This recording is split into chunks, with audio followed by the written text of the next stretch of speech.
If you trust your rebel heart, riding into battle, don't be afraid. Take the road less traveled on.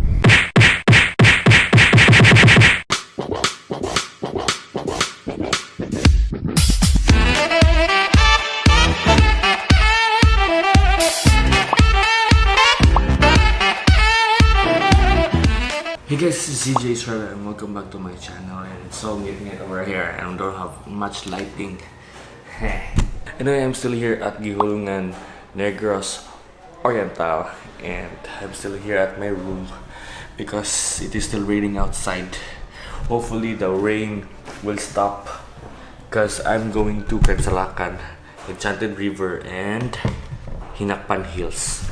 So, you know, just trying to be ready.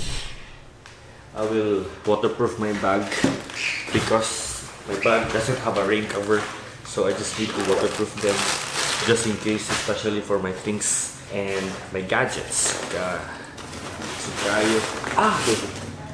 Sugayo ay mabasa siya.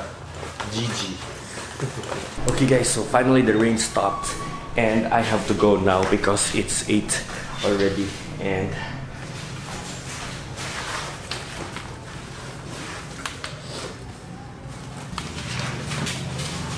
okay, looks like wala na pinabilin, so ato na ta.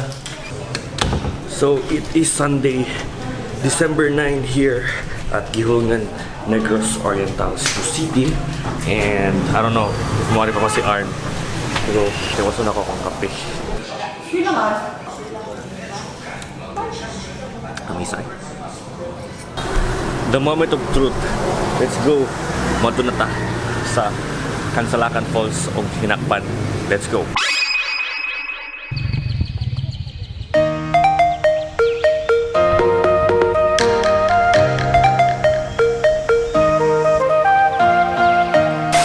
Hey guys, so we are now here sa our first destination.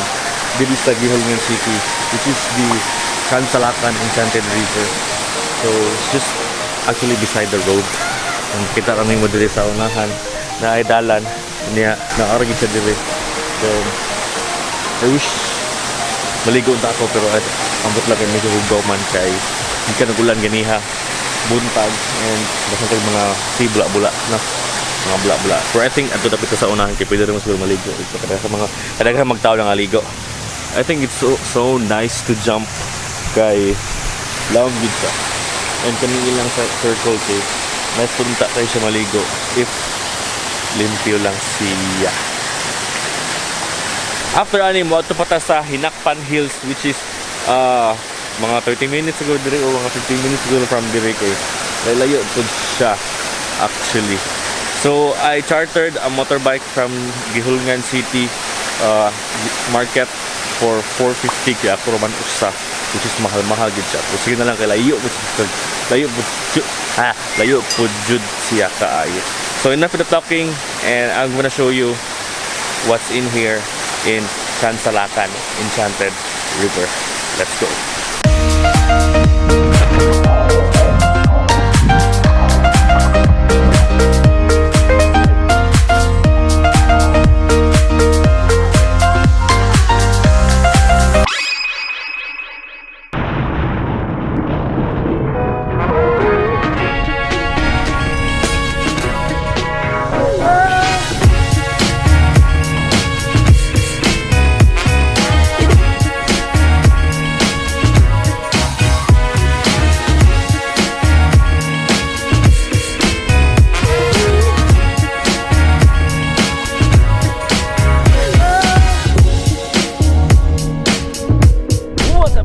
So, hangin kayo dire and I hope you can hear me. So, I'm here at Hinakpan Hills, silahang big cross, and this is actually very refreshing kay hangin kayo, and then I love the view here because it's a 360 degrees view resembling views over there.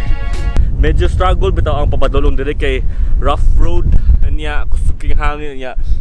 Thank God, kinawala, na-clearing taron, and kaganiha magod kay supposedly my first destination would be here at Hinakpan Hills, then ato sa Kansalakan Enchanted River, but unfortunately ganiha kay nag-fog dire, so niuna mi sa Kansalakan.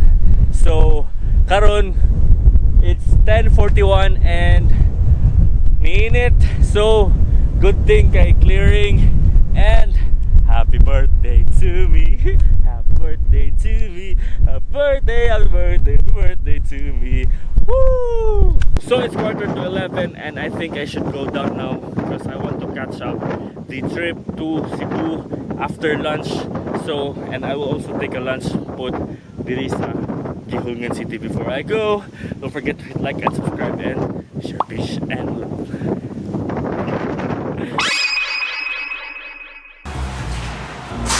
Nibali ko dali sa Juniper's Inn kay para makiilis kay naligo ko close sa Kansalakan River ganiya.